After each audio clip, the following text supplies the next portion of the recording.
பெரும்பாலானோர் காலையில் எழும்பொழுதே அலாரத்தின் மணியோசையை கேட்டுக்கொண்டும் அதற்குள் விடிந்து விட்டதா என கோபமான மனநிலையிலோ அல்லது மோசமான கனவின் தாக்கத்துடன் தான் எழுவார்கள். இப்படி ஒரு நாள் ஆரம்பமானால் அந்த நாளில் எந்த ஒரு நல்ல விஷயமும் நடக்காது. ஒருவருக்கு ஒரு நாள் சிறப்பாக இருக்க வேண்டுமென்றால் அதற்கான மனநிலையை பெற நாம் தான் முயற்சிக்க வேண்டும். அதற்கு என்ன செய்ய வேண்டும் என நீங்கள் கேட்கலாம். இந்த வீடியோவில் ஒவ்வொரு நாளும் சிறப்பாக இருக்க செய்ய வேண்டிய 3 காலை செயல்கள் விளக்கப்பட்டுள்ளன. அவற்றை வெளியே கிளம்பும் முன் ஒவ்வொருவரும் பின்பற்றினால் நிச்சயம் எளிதிலும் வெற்றி கிட்டும்.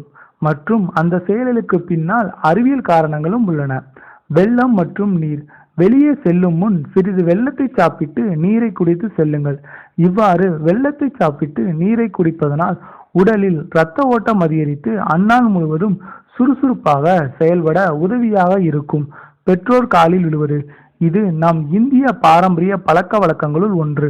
இது மரியாதையின் காரணமாக மட்டுமின்றி இச்செயலின் பின்னணியில் ஓர் அறிவியல் காரணமும் உள்ளது.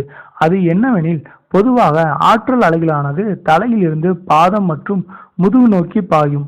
பெற்றோரின் பாதங்களை தொடும் பொழுது அவர்களின் ஆற்றலையும் பெறக்கூடும். அதோடு பித்ருதோஷமும் நீங்கும் என ஜோதிடர்கள் கூறுகின்றனர். கைகளை இணைத்து பார்ப்பது. காலையில் எழுந்ததும் இரு கைகளையும் தேய்த்து முகத்தை துடைத்து உள்ளங்கையில் முத்தம் கொடுக்க வேண்டும்.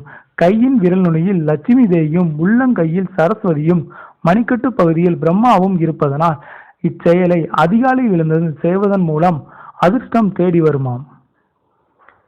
இது போன்ற மேலும் பயனுள்ள விஷயங்களை அறிந்து கொள்ள சேனலை சப்ஸ்கிரைப் செய்யவும். நன்றி.